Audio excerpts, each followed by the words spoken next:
Route 66, Route 66. We'll drive around the classic cars, pick up chicks and biker bars.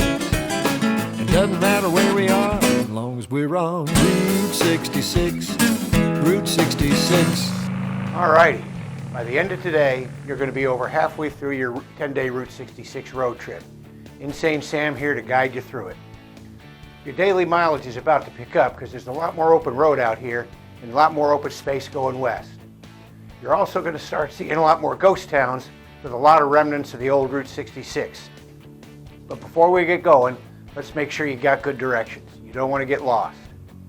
Go to Route66MC.com, go to the right-hand column on the home screen and find Get Directions. Put Weatherford, Oklahoma in the Leaving From box and Tucumcari, New Mexico in the Heading To box.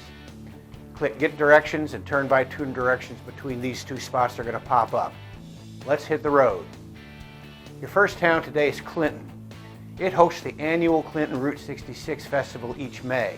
This is a big-time biker event with a polka run, burnouts, car and motorcycle shows, and live music. The Glancy Motor Hotel on the east side of town opened in the 1950s. It's no longer there. Glancy's neighbor was Pop Hicks Restaurant, which was open 24 hours a day. Pop Hicks burned down in August of 1999, but the foundation's still there.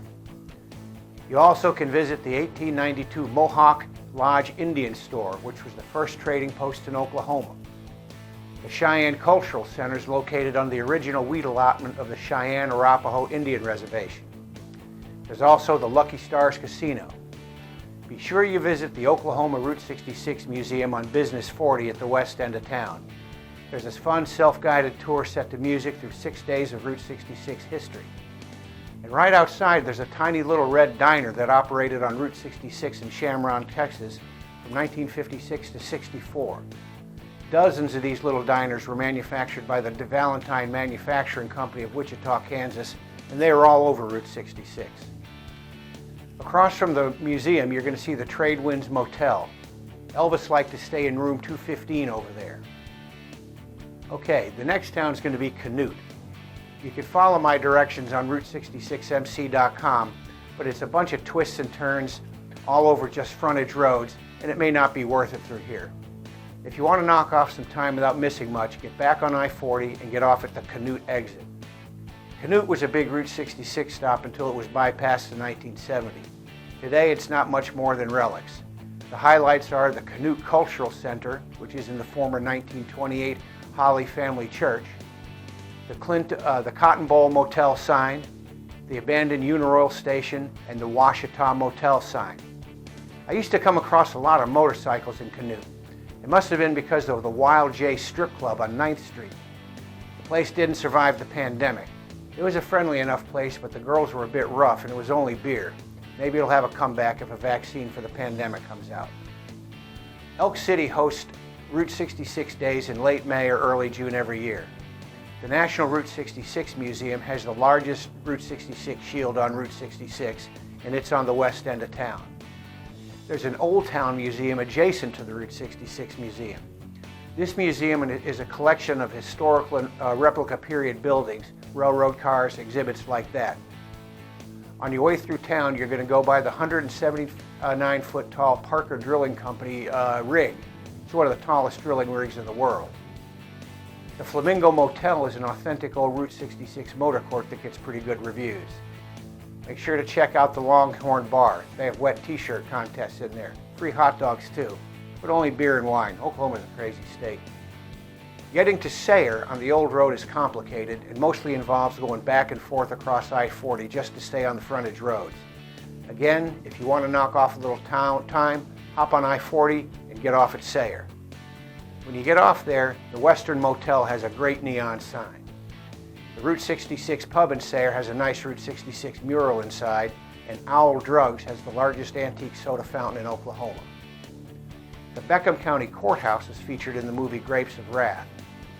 On the way to Erick, be on the lookout for the old roadbed that's being reclaimed by trees and other overgrowth.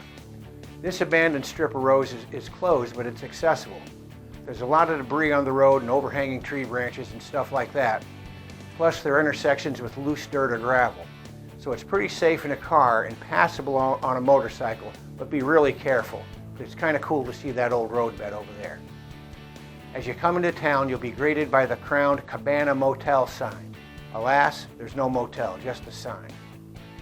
Erick was Roger Miller's hometown. Everything in town is named for him. Old Route 66 is the Roger Miller Expressway. You're going to be on 2 lanes next to two old abandoned lanes of the original roadway getting in there. The other big celebrity from Erick is Sheb Woolley.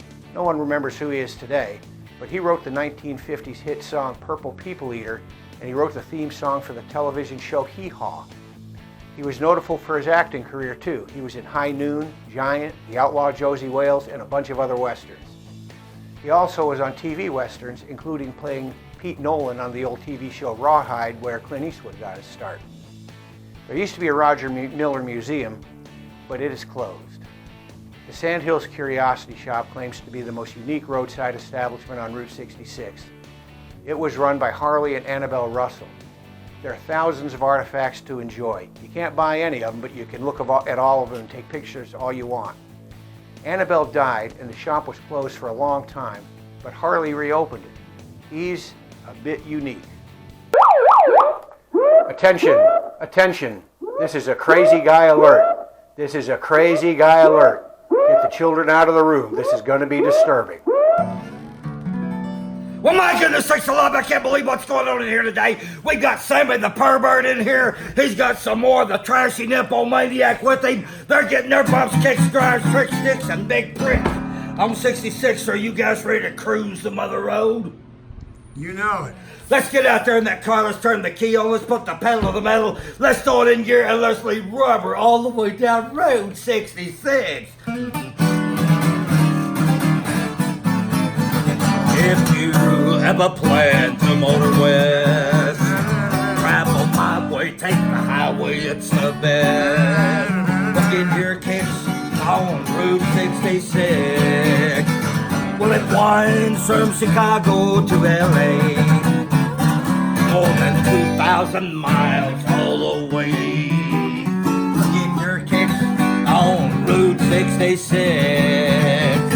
Well, you go through St. Louis, Joplin, Missouri, and Oklahoma City. She's mighty pretty, you'll see. Amarillo, Gallup, New Mexico, Flagstaff, Arizona, don't forget Winona, Kingman, Barstow, San Bernardino. Once you get hip to this timely trail, you make your California trip. Get your kicks on Route 66. Get your kicks on Route 66. Get your kicks on Route 66.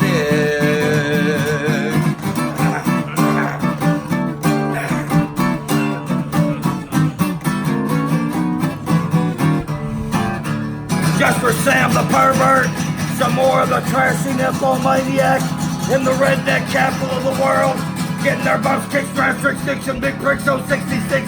Yeehaw! All right. Well, after that performance, you've probably seen all Oklahoma you want to see, but there's one more town before you get to the Texas border, and that town is Texola. There are not many people living in Texola. There's a little restaurant along I-40 and another one in the middle of the town, but it's pretty much a ghost town along Route 66. The buildings that remain are abandoned relics that once housed bars and beer joints and stuff like that. The feel you get is that Texola must have been some kind of border town where Texans in a dry county would come to get booze and party. But that's just a guess. In any event, Texola looks like it once rocked out. On the west side of town, you can find a 1910 one-cell territorial jail. You would want to be in that place.